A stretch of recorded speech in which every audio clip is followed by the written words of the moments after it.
Alliance to do, and this is introducing a guest from England.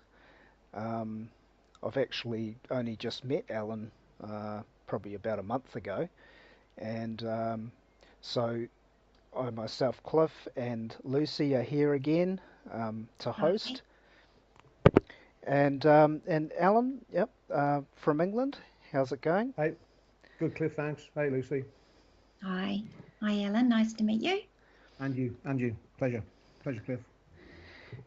And yeah, so what's interesting I've found is that our guest today has been um, brought up in England. Is that right? And you've moved to New Zealand, so we've got a bit in common there. Yeah. Um, you've been on this walk of um, discovering truth for yourself for a while. Um, we've met each other through a thing called the No State Project, which is related to Mark Stevens. Some That's of you right. have heard of him, and he uses the Socratic method, which we're going to mention a bit today as well. So yeah, if you want to tell us a bit about yourself, Alan, it'll be cool. Thanks, Cliff. Yeah, no, thanks. Yeah, so moved from the English Midlands, the Black Country. So to anybody who's listening in the UK, I hope you're all well and you are safe and in your mind and body. So yeah, so it, bit of an adventure. It's been an adventure for I suppose 15 years realistically, um, and it's led me through a lot of a lot of places. I suppose it started with um, picking up a book at a friend's house. It was a David Icke book, one of the and the truth will set you free. Oh yeah, And yeah, so that's where it started, Cliff, Lucy, and that then led me kind of through. I'm trying to think of the trail it led me through. So David Icke, Mark McMurtry in Australia, Dean Clifford in Canada, through a lot of these supposed um, a lot of people put them out there as gurus, but I mean they don't. But these guys don't claim to be gurus at all, from what I can see. Um, you know, um, it kind of just it was a truth discovery thing, and I still don't know the truth because I don't know what the truth actually looks like. But it led me to Mark Stevens, and Mark Stevens is, as Cliff pointed out, he's talking about the Socratic method of thinking, which is very important. Some people out there. There's a good guy on the No State Project, a guy called Tom Mix. He refers to Mark Stevens' methods in terms of Socratically. He calls it the Marcratic method, and Tom Mix describes it as Mark Stevens um, uh, hits the legal system Socratically in 2016. So yeah. yeah, Mm. So Lucy, did you you've obviously come across David Icke. I think a lot of us that is that right? Have you did you ever come across David Icke in the past or any of his Yes, books? yes, only the last few years, though, more Okay. recently. Yep. But I do question him. Yeah, for sure. Yeah, yeah. Well, as you question anyone, eh? Yeah. Yeah, Yeah, he's yeah. yeah, exactly. Yeah, I mean, I like all the people out there doing it. Um, everyone should really just be doing their own thinking anyway, as their own guru, really. But all these people seem to contribute something, you know. He's Um, definitely had a lot to contribute, and he's been right, spot on, mm, a lot of the time, hasn't he? I just not sure about the reptilian stuff. mm. Yeah, exactly. Yeah, that's I mean the thing is, in terms of the reptilian stuff, it's something you can park. You can park aside from what I can see. A lot of everything what Ike has said has come true. It is coming true. When in terms of truism, again, it's happening. We can see the New World Order elite grabbing a lot of control, and this is where I found, even before I got into the Mark Stevens stuff, I started to. The reason why I started to do that because I started to have problems with law enforcement. sure. Yeah. So I kind of delved into methods to enable me to deal with that on a first line basis, because you know anybody, a number of people said this, anybody that wants a badge and a gun or a taser to control you is a psychopath. And these are the agents that we have to deal with. We have to deal, we have to deal with the agents on a frontline basis, whether they be police, whether they be lawyers, judges. We have to deal with these psychopaths on a frontline basis because these are the agents of the controlling system. Did you find in the UK that things got a lot worse more recent years with the police force? What I found, Lucy, was that I was arrested twice in the UK. The first time I lost, that was because I was stupid in a car and I was young and just idiotic, and I probably got what I deserved. And then the second time, that was for suspicion of assault, but I was just defending myself, and I happened upon a reasonable police officer, if there's any such thing, who witnessed what happened and saw that I was defending myself. But if you can go on the live streaming around the town centres and the city centres now, and you can stream the fights that are happening and the fights with the police, and they're getting more and more violent as time progresses. And basically, I would make a comparison between here and the UK, where New Zealand, we'll just call it for an easier point of reference, we'll call it New Zealand. Some will call it Aotearoa, I'll just call it this part of the world. Where we are now, they're actually importing British cops to show New Zealand cops how really to kick people's heads in. There's a guy up in Northland, Simon Kaiwai. You can watch him on YouTube. He's got I think his wife is 9 months pregnant, and the police aid and abet the electricity company walking onto Simon's land where they have no warrant of search or seizure type thing, and the police actively resist Simon from resisting the guy from coming on, basically acting like a bailiff. And Simon's wife is 9 months pregnant. I don't know where he's located up in Northland, but I think he's up in Northland somewhere. And they really give it. They kick his head in. And one of the guys is from the UK. I've noticed a significant change. A lot of regression. It's terrible. A policeman, somebody got shot up north. A drug raid of some kind, and a guy in a garage. They just shot him. I don't know what happened, and he was killed. The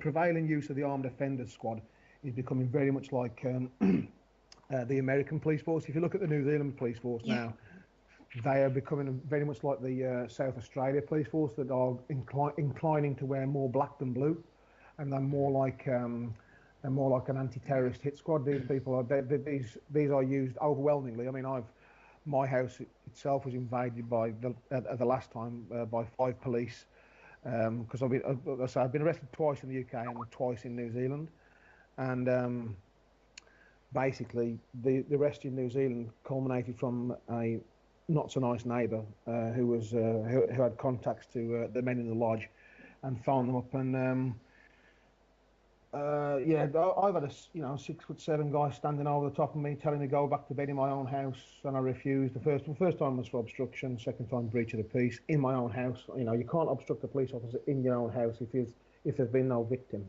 And then the second time was for breach of the peace in my own house again. You can't breach anybody's peace in your house.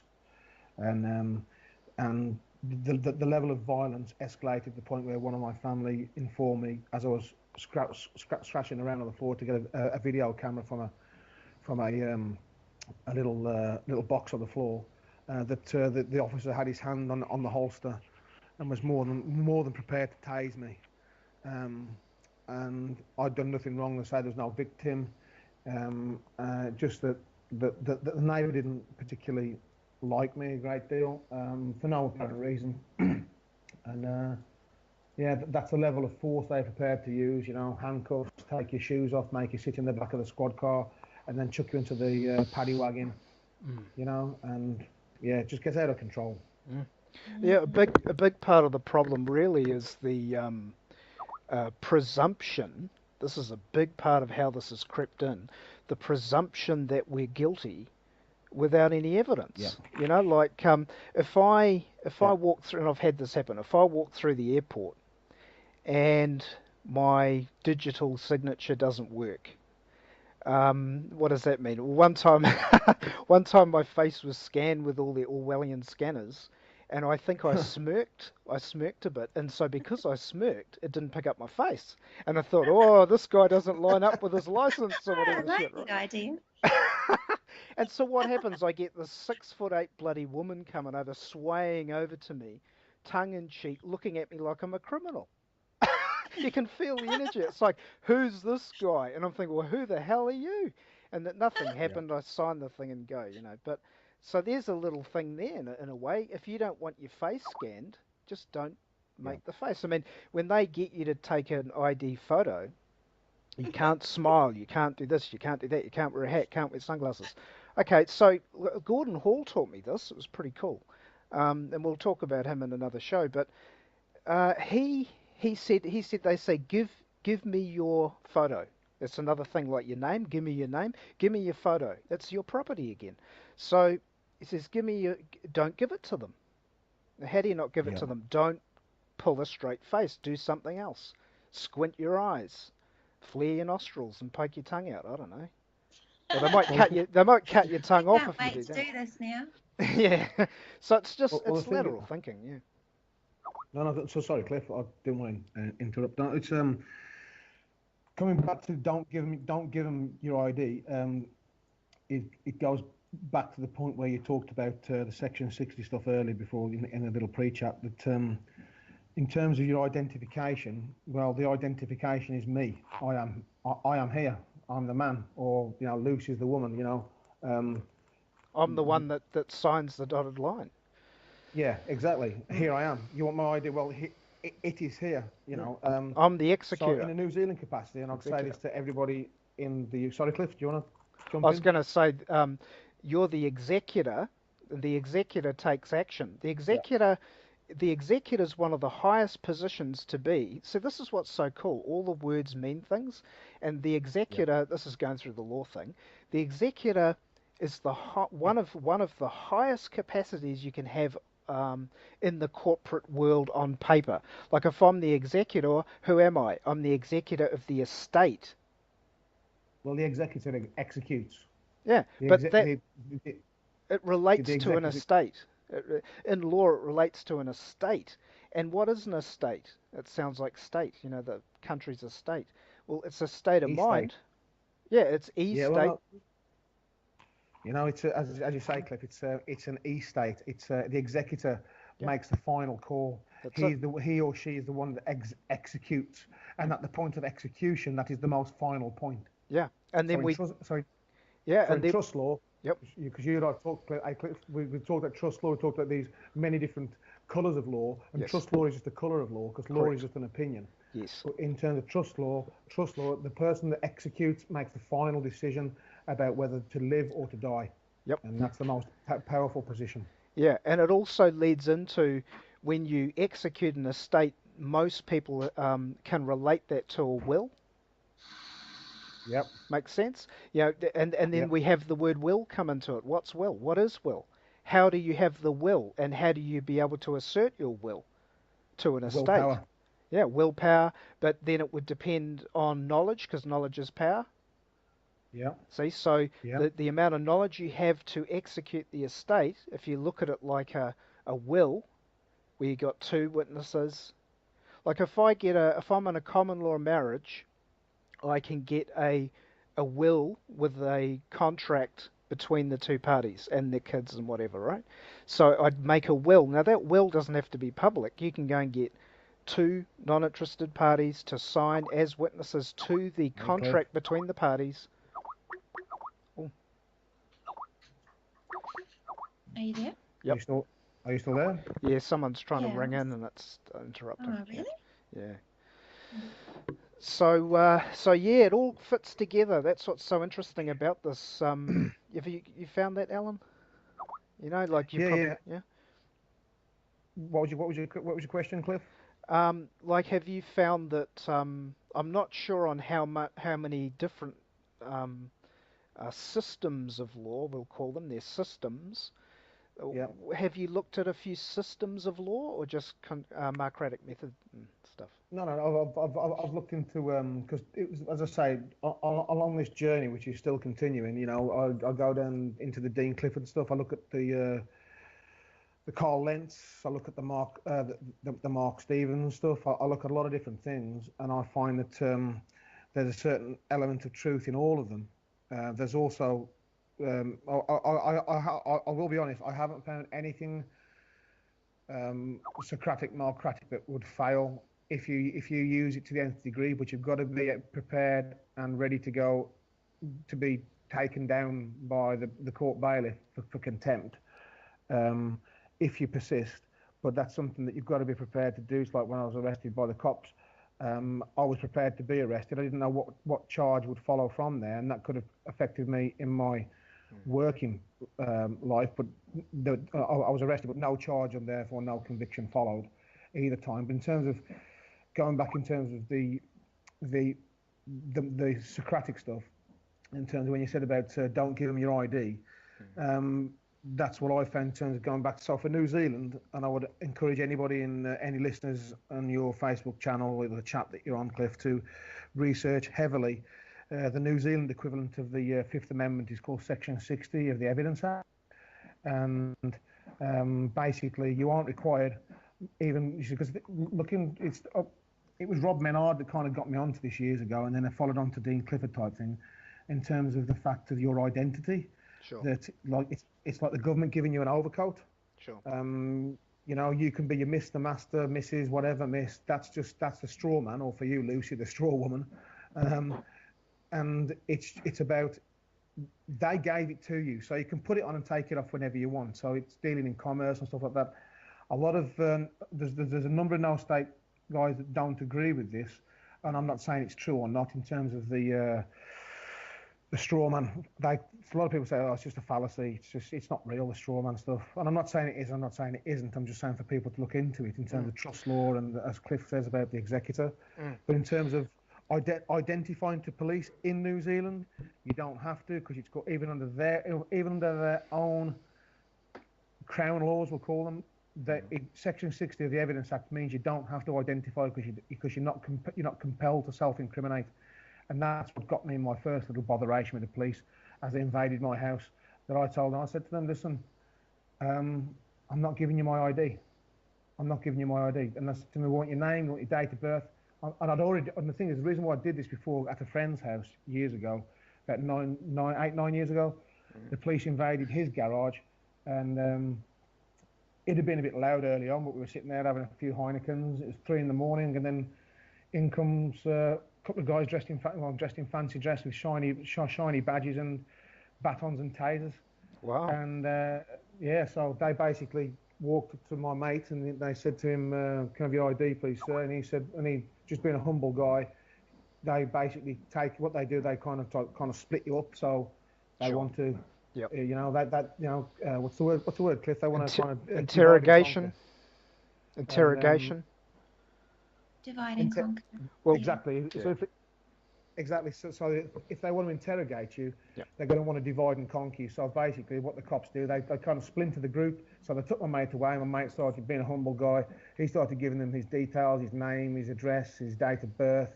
He was the owner of the property. And then the next cop came to me and said, "Can I have your details, please, sir?" And I said, "No." He said, "Pardon me?" I said, "No." And he said, "Well." He said, "Can I ask you?" To that. Well, exactly, Lucy. He said to me, "Well, can I ask you why you're not giving me your details, please?" So I said, "Well, under Section 6 of the Evidence Act, I don't need to give you anything. I don't need to identify myself in any particular way. Even if I had committed a crime, and I'm not advocating anybody commit crimes, I'm just saying that I didn't have to." So he literally took a step back, like a metre pace back from me, and he said to me, "What was that, sir?" I said, "Section 60 of the Evidence Act means I'm not compelled to give you anything. I'm not obligated under your law." So he stepped across to my partner and he said, "Can I have your details, please, madam?" I said, "No." She said, "Why?" He said, "Well, I'm just going to be like, I'm going to be like him. I'm going to have what he's having." Yeah. I'll have what he's having, because it's like McDonald's. They order. Oh, well, I'll have what he's having.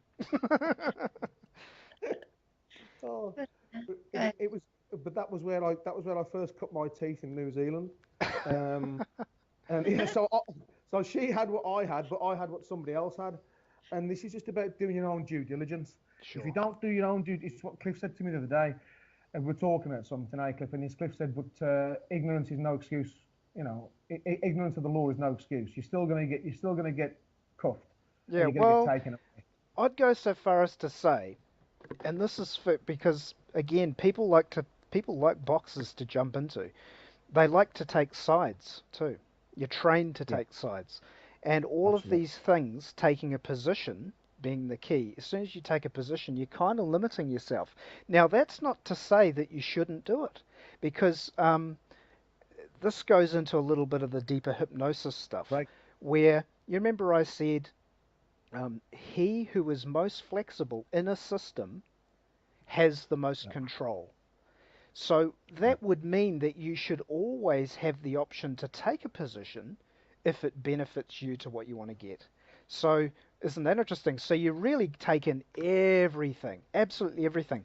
And then, like, people learning this would say, I thought I was supposed to always ask questions because questions are Socratic and they put the ball in the other guy's court to prove what his statement is, right? But you'll find that sometimes you will want to make a statement. It's better for you to do that to end it, or to make a statement where the person obviously has to rebut what you said. So it's best to be very flexible. Learn all the sides of the box. Um, Look to see if there's any extra edges to the box. Look at what the box is made of and how you can not necessarily throw it away, or how you could turn the box into something else. So it's just to keep a very open mind and listen like I do to most of these people. They're all got something to contribute. They're not always right, but they have some idea. Like you just introduced me to Section 60, wasn't it? Yeah. I've never yeah, heard of yeah, that. I think I've heard of it, but I didn't really get into that. So just with Section 60, someone could look at, say, contract law if they're pretty proficient in contract law, and they could come up with Socratic ways to make the offer to an officer or person, yeah, Socratically in such a way that the cop cannot rebut that Section 60 because of the way you yeah. presented it. So it's not a matter of just saying, hey, I plead Section 60. It's a matter of saying, well, would it not be true that if I was to give you my ID, that I'd be in breach of the constitutional laws of this state? Absolutely, And absolutely. wouldn't that fall under Section 60? Now he's like, holy shit, who am I dealing Yeah. with So here? what you're Are trying to you a do? lawyer? Yeah, exactly. This is where. No, that's absolutely right, Cliff. This is the angle that I come from. So are you asking me to contravene one of your laws? Are you asking me to, are you asking me to basically identify myself when I didn't need to, you know? It's like reverse thinking, you're just challenging the cop on at the. You see, 'cause this is one of some of the disagreements I've had with some people in the so-called United States, which is just obviously a legal fiction again, another straw man. But they're saying, well, you don't live in the States, you don't, cops will draw a gun on you. But I've had one, at the very least, I've had a taser drawn on me, which could have ended my life. But the point of the matter is, it depends where you want to be. Is where I'm saying is, are you prepared? Because the first time I wasn't arrested. The second time, so that was the first time was at a friend's house. Second time was, well, my next engagement with New Zealand police was at my house, and there were five of them. One guy, big 6'7" guy, standing over me, swearing at me, telling me if I didn't effing go to bed, he'd put the cuffs on me, and Wow, he it sounds wanted like my Big ID. Daddy's gone wild. Bloody hell. Why? Yeah, and that's in Leafy, New Zealand. Sorry, Lucy, were you going to say?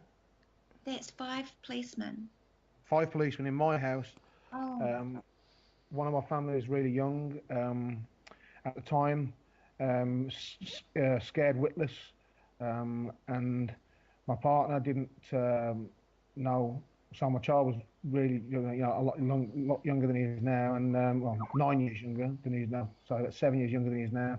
Scared witless that the cops are threatening to take his father away, and even he's, saying, Dad, they've got a taser on you. They're gonna just shoot you, And I'm like, it's at that point where you either care or you don't care, and I didn't care anymore. That was it for me. It's a point where that immortal technique, the point of no, like, I'm not saying I've had immortal techniques to life, but it's that point where you either stand up and be counted, or you sit down and shut up. One of the two.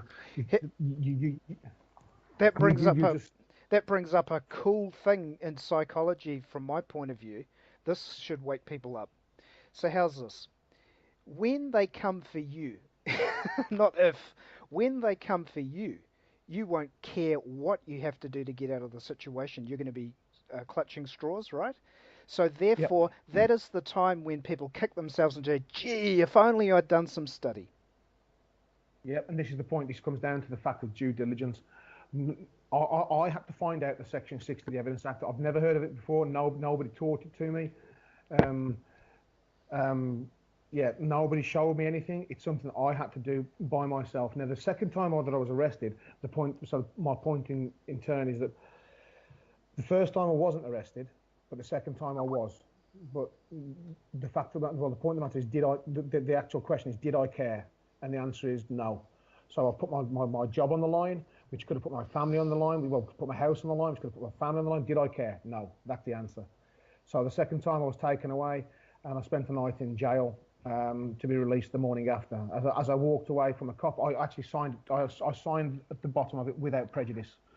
So along with Section 60, I'd say that people need to look into the words with and without prejudice.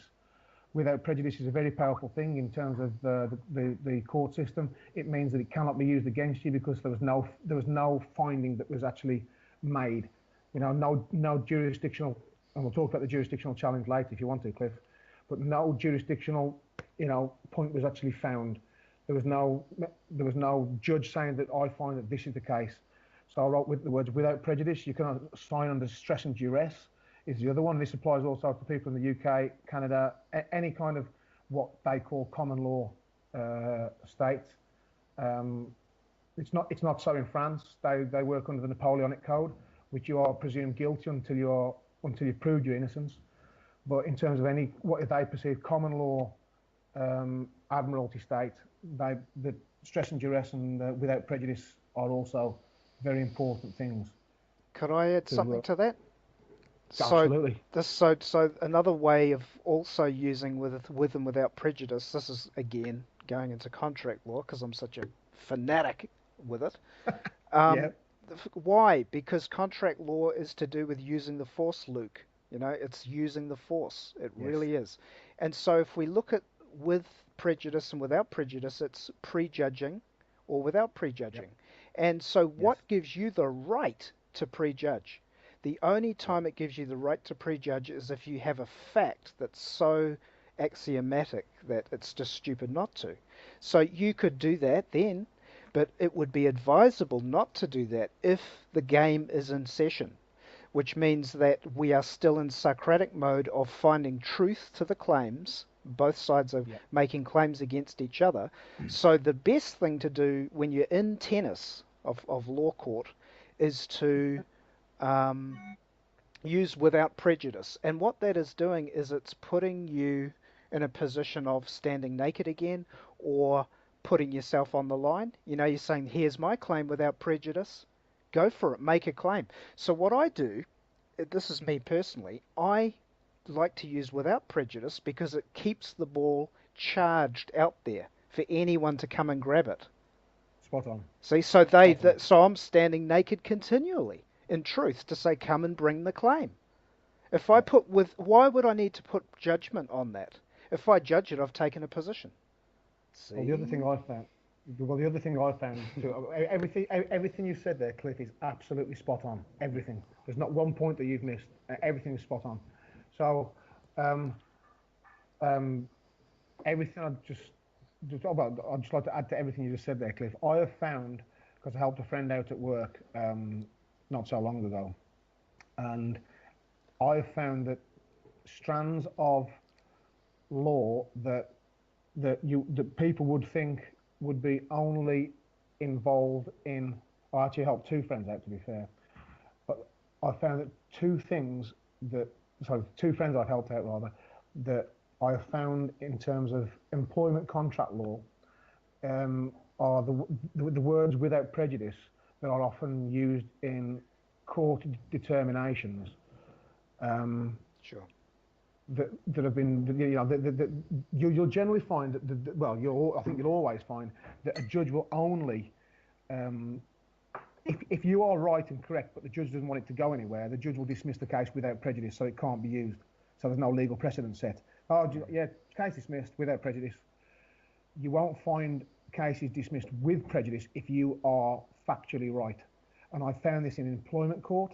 Sure. I found this with police officers. So what I'm saying is, what you said before, Cliff, about these strands kind of like merging together in terms of trust law and contract law that you are a big fan of. Yeah, These there's are all merged. systems. There's systems.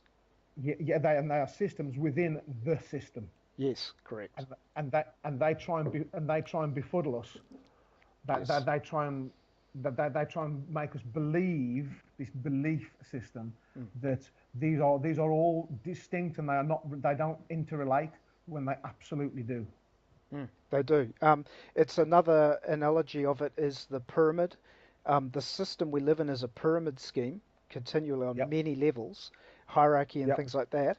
And also, it's the analogy of an onion or the Russian dolls, where you have the hierarchy of law, the hierarchy of Bang law. on, man. The highest law you can use, in my opinion, so far, because I'll keep an open mind without prejudice, is is probate law, because you're dealing with dead things and that you're dealing in more truth straight away. And like I said, probate law and wills and trusts are they're dealing with factual things. They're dealing with more factual things than other laws. Like, for instance, if we go to the bottom of the pyramid where it spreads out, it spreads out on the pyramid because we have millions of laws, but the laws aren't laws. They're bylaws and statute laws and all these things that really apply to certain things in certain situations that can be challenged from the capstone type of law. So, and this is so interesting because I went to a Gnostic school for a while just to check it out. I thought, well, let's see how deep these guys go. And they went pretty deep. They go into the Kabbalah and all that. And they had the same system set out as not a hierarchy, but a holarchy. But it was showing how the their law, the system of universal law, you could say that, like they're looking at the ancient science of reality, they find that it's the same system. The lower that man goes in his consciousness, the more laws he is under. The more he ascends, the less laws he needs. Well, to go back to what Lucy was talking about earlier. Hey there, Lucy. You still there? Yeah, Awesome. Still there. No, awesome. Good to hear from you. No, that's okay. When we were talking earlier about as above, so below, that's what I think the tangent where Cliff's taking that one, where in terms of universal law, there are principles that cannot be defeated. Correct. And the first, the thing is, my claim to a lot of people is, well, can you assert that 1 and 1 equals anything other than 2? Okay, well, we're gonna deal in matters of fact, because the one thing I've learned heavily from Mark Stevens is that the court wants to deal in matters of law, not matters of fact. Now that would be, I would ask first of all, in terms of what Mark has been from what I won't say what Mark has been saying, because I would never speak for Mark. I wouldn't speak for anybody else. I would just speak for myself. From my experiences, what I've gathered from the No State Project is that, first of all, the element of jurisdiction must be questioned in any court setting, whether people are in New Zealand, Australia, the UK, Canada, America. The element of jurisdiction has got to be questioned first. Yep. And I'll just jump in there quickly before we forget. And when you say that, like it should be questioned, the law works like this, because people have never come across this don't know. If you don't say something and get it on a record, you've waived your right to it. So the maxim for what I just said is, he who fails to assert his rights has none. Yep. That's a maxim. Absolutely. So the law works like that. If you know the knowledge, you can come in and make a big case out of it. That's so impressive. They'll go, holy moly, you got to go to a higher court. Or they'll just go, see ya, I don't want to know. Cliff Rockefeller hits the mark again. You know, it's that thing. But the thing is, the point of the matter is this: as Cliff said, if you haven't responded or you haven't rebutted the claim, then the claim will stand. If you haven't made, you know, if you haven't, if you have, if you don't, if you're not talking there, you have no standing, and um, this has happened all across the world in terms of when I talk about native peoples. I mean, you know, I can talk about people in the United Kingdom. They have waived their right to speak against the crown. They can at any point in time reserve the right to speak again, but most people don't. Most people live in servitude, Lucy, is what I've found, and they live Yeah. in debt slavery. Yeah. And what they do is they don't make a challenge. Now, going back to what I said before about being, you know, if you're prepared to put yourself out there, you've got to be prepared for the consequences of your actions. So I've been thrown around in the back of a pig wagon over here, which wasn't pretty, you know, urine all over your feet. And the other one was as well, when I was arrested, at the point the filthy pig said to me, and I have nothing but disdain for the police, because they really do, they don't mind hurting people on behalf of somebody else. That he said to me, okay, so I want you to sign here, and I said, what are you asking? Because he was reading me all this mumbo jumbo, and he said to me, okay, so do you understand your rights? The first thing, because if I wouldn't have responded to that, that would have been, you know, that would have been me down the shit pan type thing. But I said to him, That's a I tempting said, little offer he got there for you. he did indeed, Chris. He did indeed. Alan, do you want to waive your rights, Alan? Waive them, Alan. And I said to him, those aren't my rights. He said, well, they are. I said, what? Afforded by the New Zealand government? I said, no, stick it up your ass. Those aren't my rights. I know what my rights are, and that ain't them. And he was like, he didn't know where to put himself, so he wrote on the arrest document. He said, refuse to sign. Hey, here's one And for you. Why not say yeah, this? Yeah, I'd be happy to sign as long as, see, when you say as long as, it's a conditional acceptance in a colorable way. So you say, I'd be happy to sign it as long as it complies with not violating my unalienable right to contract and counteroffer. that's that's just spot on again. What would he Exactly say that. to that? He can't. What is he going to say to that? You're an honour. Well, Need to get a pen and write that down. Yeah, write it down, buddy, because I'm going to sign by yeah, accommodation. I'm gonna yeah, be looking at how you've got any threats against me and what justifies your threat. yeah. You You know, know, this yeah, is the whole point. yeah. So it's also it goes into what I learned from the guy called Tom Mix, and Tom teaches it very well. You'll do well to get hold of him on Skype, but he's a real good guy. People get affronted sometimes by his colourful language, and he likes to drink. But you know, I'll put that aside. I just deal with the matter of the fact, not the man. However, I do like the man. He's a good guy. But Tom Mix on Skype, real good guy, and Tom talks about the Socratic method of the 1-2-3, or it's you know, some would say it's the Marcratic method of the 1-2-3, and you hit them first of all with the unsigned plea of guilt. Okay, yeah, well, I'm prepared to plead guilty to all of the facts and the matters at hand, as long as two things are prepared that you can supply two things, and these are secondly that well, first of all, that's the unsigned plea of guilt. Second is I've been forced to, under stress and duress and the threat of physical violence, if not almost to the point of that you would kill me, that you forced me here. Because if you watch Mark Stevens in Scottsdale County mayoral office or whatever it is, you can start with Mark Stevens Scottsdale, it'll come up. And Mark points out, I understand you have the power. I see all the cops with the guns around me. So that's the reason why you can basically force me into a court. But the third one is the real hard hitter. So first of all, again, unsigned plea of guilt. Second, you admit to the use of force, which is unethical if there's no victim. And third, but there's always going to be no victim. You can't go into court and say, I committed robbery, but nah. But the third one is the most. So one, again, going back just so for the listeners that are going to get this. One, the unsigned plea of guilt. Two, the admittance by the court that you're there under stress and duress and the threat of physical violence. And three is the kicker. where is the evidence of jurisdiction? Where do you Yeah. get your jurisdiction? Yep. Or another way of saying that could be bona fide claim. Does anyone here Yeah, today have a bona fide claim against me? It's as spot simple on. as that. Where's the claim against me that grants this court jurisdiction? Using the grant Yeah, word again, which is going into probate law, which is the highest law on the planet. yep. You grant Um, jurisdiction. you know, exactly. Jurisdiction is granted, and in courts, um, they they believe they have the jurisdiction.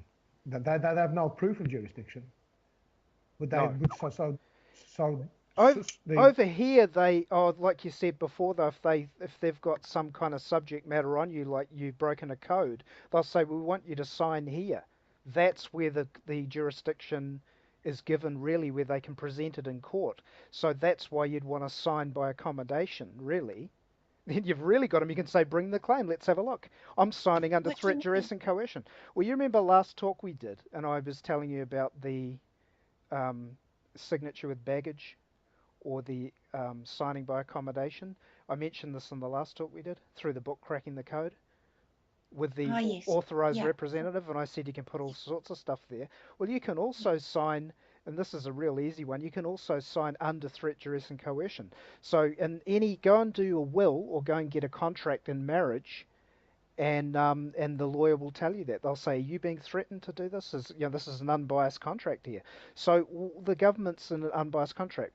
It does get complicated because the public policy overrides private contract in a lot of ways to protect the greater good. This is why they do what they do. But the what we're saying is that the truth of law overrides public policy by its nature of how you apply it. If you don't apply it properly, you can't override the public policy. You have to do it peacefully as well. As if you do go to war, it's going against the law. So as long as you stick to certain principles and concepts, and you're at peace, you can do whatever you like. So he'll say, "I want you to sign this thing. You've broken our codes, and we got subject matter jurisdiction on your person." You can say, "Okay, um, what if I don't sign it?" He'll say, "Well, then we're going to do this and this and this." It may not be threatening. If it is threatening, then you can say, "Are you threatening me?" Then he'll say, "No, no, I'm not threatening you." Well, then what will you do if I don't sign it? See, this is where the rubber meets the road. Then he'll say, "Okay, we're threatening you." "Okay, well, then I'll sign under threat, duress, and coercion." Now you go to court and say, "Okay, now present the instrument that shows this court has jurisdiction." See? you see, and the thing is, Very it's good. you see Very good. the thing is what I found is that there are only three elements there are only jurisdiction. I mean, some people talk about 7 elements of jurisdiction. I'd narrow that down to three. But I mean, if people want to go on to the 7 elements, that's fine. But I'd narrow it down to three. And I've found there's territorial jurisdiction. And this is where the courts all across the world dealing. Just because you are in the physical location, does that mean that you have jurisdiction? Well, the answer is no. Where's your evidence that you have territorial jurisdiction? Correct. Because New Zealand and Australia and the UK, Canada, America, these are all legal fictions. They don't exist. So take for instance the Well, they're a Maori. corporation. They're just a Uh, corporation. absolutely, they're a de facto organisation. They exist after the fact. They don't, but the fact was established before they even got there. So, for instance, New Zealand is a corporation, and so is Australia and the UK, and we can prove that easily by asking Socratic questions. You know, before European and the Crown, not Europeans, because it's not the people, it's the Crown is the problem. The Crown is the problem all over the world. The Crown through the papal state is the problem throughout the world. They made the claim, so we can ask them, do you have proof do you have evidence that you have jurisdiction? You can go all the way back to the UK and go all the way back to Rome. These people do not have jurisdiction, and because we just ask for evidence and they have none. Because and the one thing is, Lucy, they say to you, well, what evidence would satisfy you? Well, the answer is, I don't know. That's not down to me. You're supposed to be the legal guy.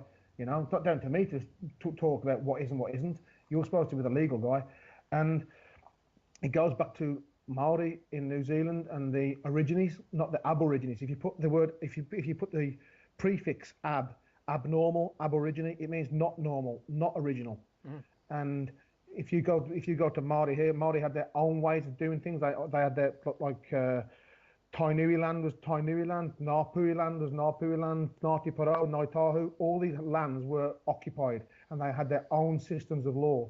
Now the thing is, I was watching it's not Chris Finlayson now, the new supposed to be the Governor General of New Zealand, whatever that bullshit title means, and she was she represents as Maori, but she couldn't even speak Te Reo very well, and I say I'm impressed with the way you speak it.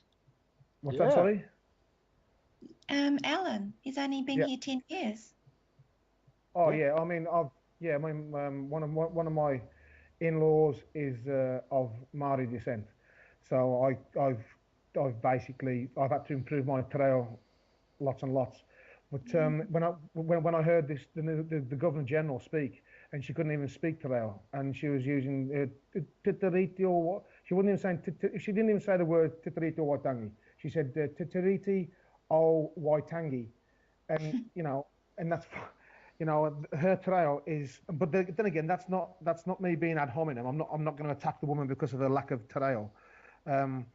But the point of the matter is that what I would say, something very interesting for you to research, Lucy, is the 1965 landslip in Tuaco, and I'll bring this round, I'll bring this, and you'll understand where I'm going with this. You might think I'm going to ramble, but I'll bring it back to point in a second, because I talked to Cliff about this the other day. 1965 landslip in Tuaco, the same as Pigeon Mountain and Howick. Basically, there was a landslip, and it unearthed a cave system. And inside the cave were bones, and they were bones of people who were over 6 feet tall with red hair, and they were buried in either coffins or in a fetal position. Now, Maori never buried their dead in coffins or the fetal position, neither. So I've seen those images. Yep. So they were DNA tested, and they were found to be pre-Maori. So if they're pre-Maori, therefore there was a people here before Maori, and the most likelihood is they were probably either Scandinavian Vikings or Irish descent or something like that, but they were seafarers. And they made their the Patuparehi or the Turehu, they basically the white ghosts or the little people, the fairy folk.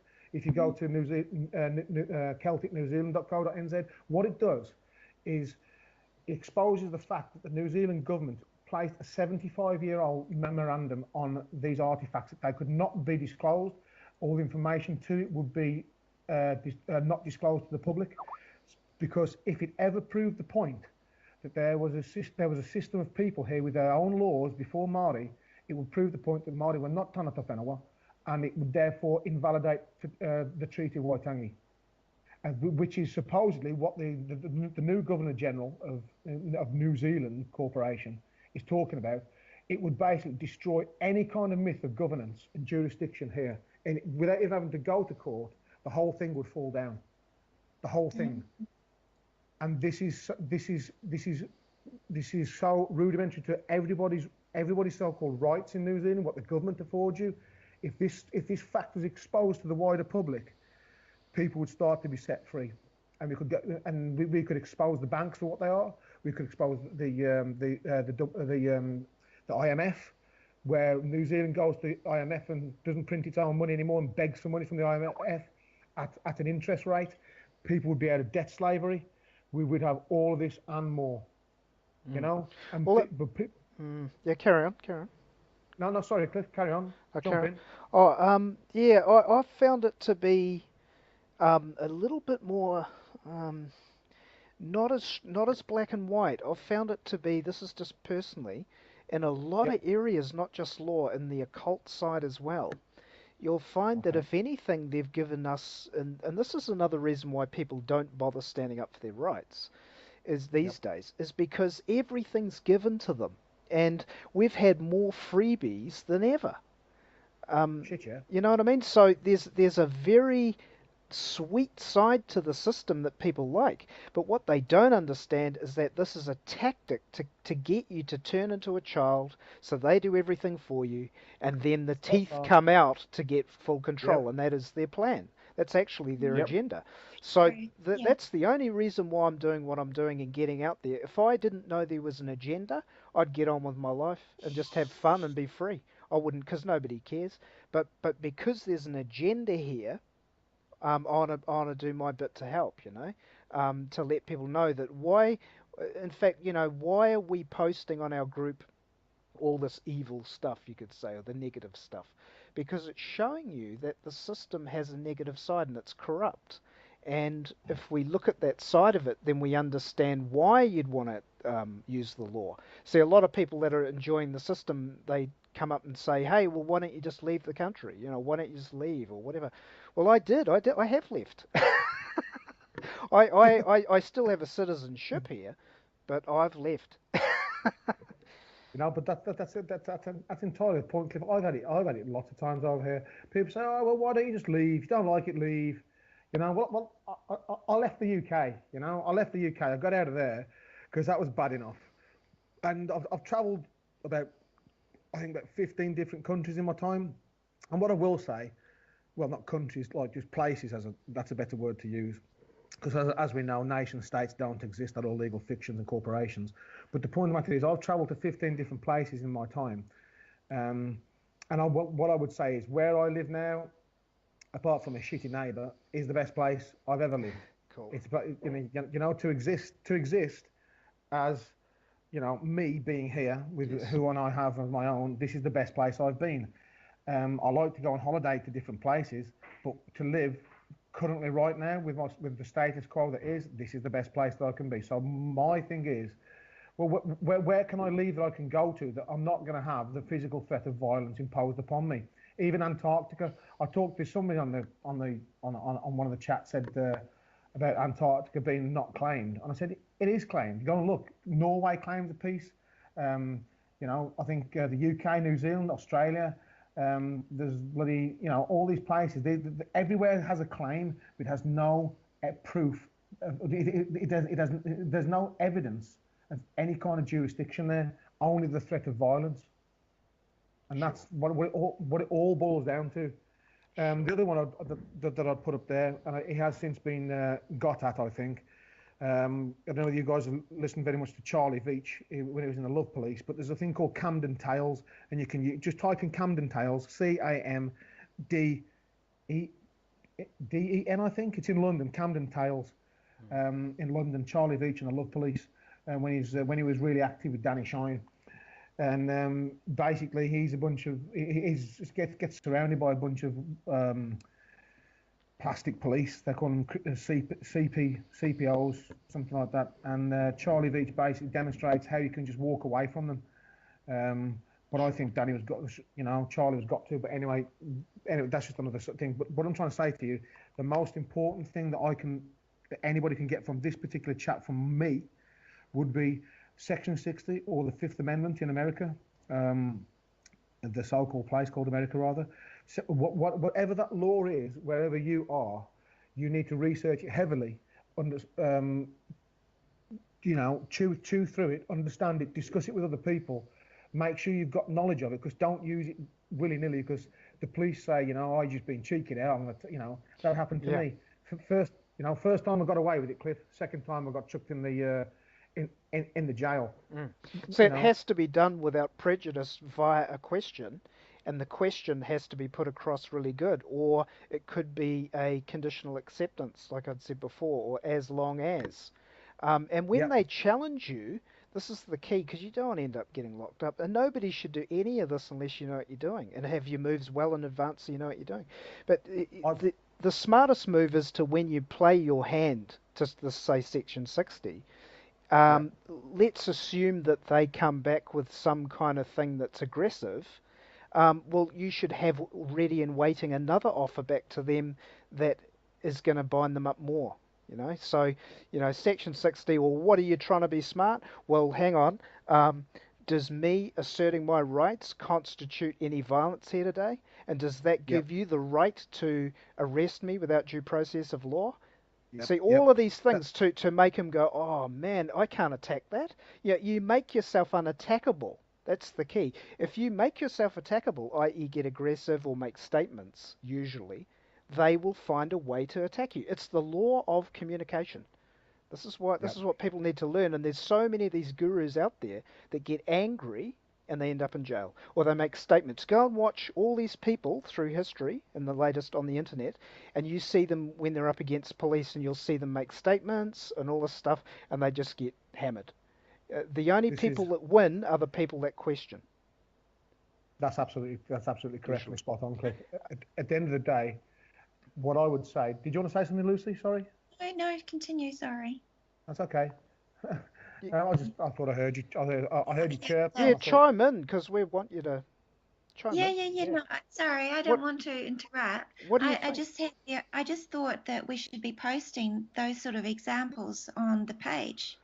Yes, we will. Yeah, we'll post some. Tony Veach, was it? Charlie Veach, Oh, Charlie Veach, and Charlie Danny. Veach. Char, Hey, Charlie Veach and Danny Shine. there's another Yeah. guy that you would know surely, Alan, and he's quite a sort of tubby man. I think he had glasses, and he was. You remember years ago? It was about 5 years ago or more, and the people of us, one of the cities in England, I can't remember which one, were all turning up to court, and they were Oh yeah, yeah, remember that? And yeah, there yeah, was a guy standing up, and he was taking control of the crowd, and he was on yeah, your side, he was on the private side. Now, yeah. who's that guy? Because I've seen a video with him where he films it, and a cop comes in, and he shows him all the facts, including the word stationary and all this stuff, and they drop the charges completely because he handles himself beautifully. Do you know who that guy was? I'm just looking now. Here we go. Yeah. I'll know it Here we if I go. heard it. Yeah. I've actually got it on there. If you go to Sovereign Freeman arrest a treasonous judge and seize court, or case dismissed under British common law. Can you put it in the thing? I'll just have a look. Put the link in. Yeah, yeah, I'll chuck it in now for you. Yep. It's got all the police in court. I know what you're talking about. Here we go. Yeah, that guy is one of the only, I mean, there's others, but that's one of the only guys in England I've seen actually perform on video. Yeah, that's him. Yeah, it is. And he actually got them to go away because, again, he gave them nothing to attack. Yeah. You know, Yeah, spot on. I remember. That's what I want. Yep, I remember years ago, before I got into law, I looked at a bit Yeah. of Deepak Chopra's work, and You said, again, yeah. yeah, again, like I just want to put a little bit in there where people say, "Oh, he's New Age and all this." Yeah, some of his stuff's New Age, but a lot of his earlier stuff, he was merely quoting the Bhagavad Gita, the 7,000-year-old historical text of the law, and Yep. and truth. So I mean, it actually means truth, book of truth. Yep. So anyway, Deepak Chopra said that when he was going into all these laws of titles and ego, and when you take all these things away, you have true power. See, and then Yep. also taking the map for reality. He mentioned that. And then he'd go into the whole thing of, I think he was mentioning Gorbachev when he was president of the USSR, and when they folded, he said to the US president, "We're going to give you nothing to attack." Yeah, that's right. Yeah. He said, "We're going to do something terrible to you. We're going to give you nothing to attack." So that's see, this again is international law we're using. Higher laws rise, like it's almost like how we talked about before, you ascend to a higher awareness. Well, that higher awareness naturally means that you start to look at the international scene as opposed to your local scene, and then you look at universal and world scenes, and then you understand how it all works. So there's something to do with consciousness where, as you expand your awareness, it naturally gravitates to these bigger bigger picture views of the world. Yeah. Yeah. It's sorry, Lucy, carry on. Because I'd like you to just chuck it through. It's what Cliff's been saying earlier, and I've been alluding to, Lucy. You do need to ask questions yourself. That point that you raised to Cliff. I mean, I'm not on the Facebook group. I may think about putting myself, on there a little bit later. But the point of the matter is, I mean, anybody can contact me who's listening to the call. Alan Williams on Skype, or the Alan Williams Project. I've got I've got a chat, but it's a very small chat. I'll keep it quite small. But you know, contact me if you will. But like, same for you, Lucy. Yeah, When great. you Thank you. No, it's fine. No, cool. So I'll actually add you to the chat as well. Cliff's on the chat. We don't chat very much, if at all, really. But it's just a group of internet people with like-minded people. When Cliff said about you asking questions, and you came up with the idea that you need to, you should be adding stuff to your Facebook. Cliff and I didn't say that. You came up with that. So you've got your own ideas as well. So it'd be good to hear from you and what you think. Is Yeah. there any question? Is there any questions you want to ask Cliff and I at the moment? Um, no, I'm just trying to soak everything in. I'm just there. I've only started, looking into all of this in the last couple of years, so Yep. I'll just That's be the cool. dumb blonde asking all the questions. Oh, Sweet. Well, you are incredibly up to speed, considering the amount of time. And I think you were saying to me a while back that you sort of had feelings about, the strangeness of the world for a long time, like myself. So Yeah, there seems to be yeah, signs with a lot of people that are up to speed.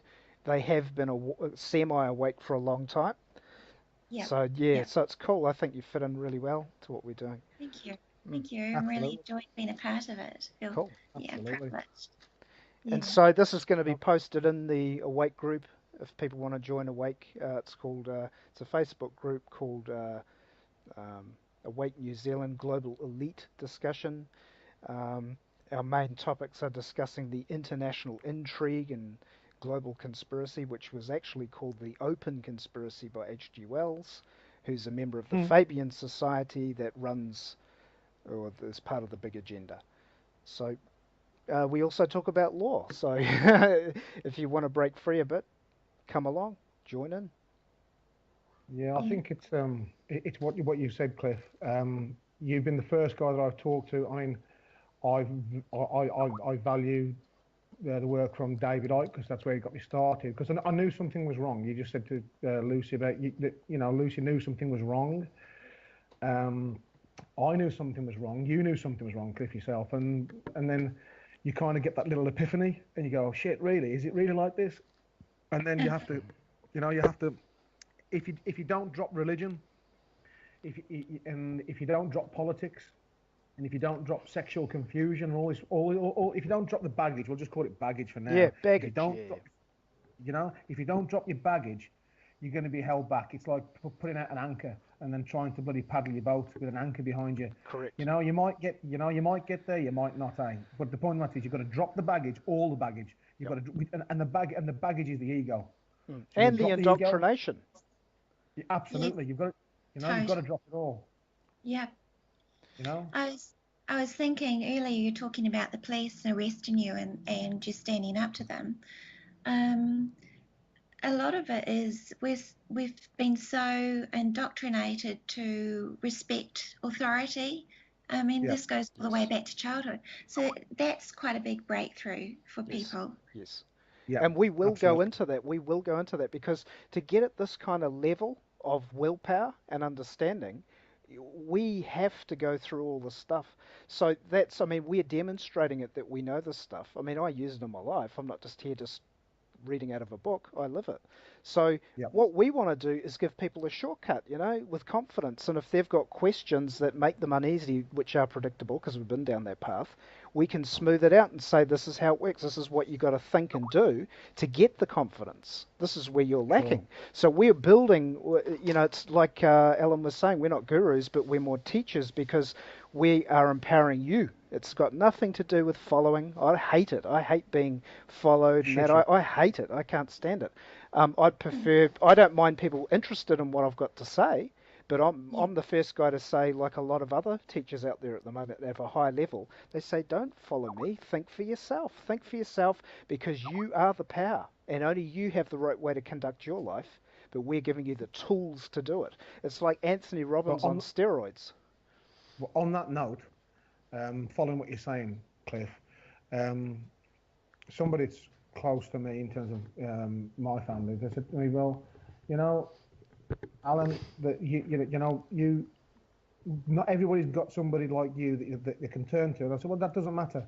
If people want to start to think for themselves, I will help them. I will show them what I know. It's not this magical fucking, sorry, swear, it's not this magical secret, you know.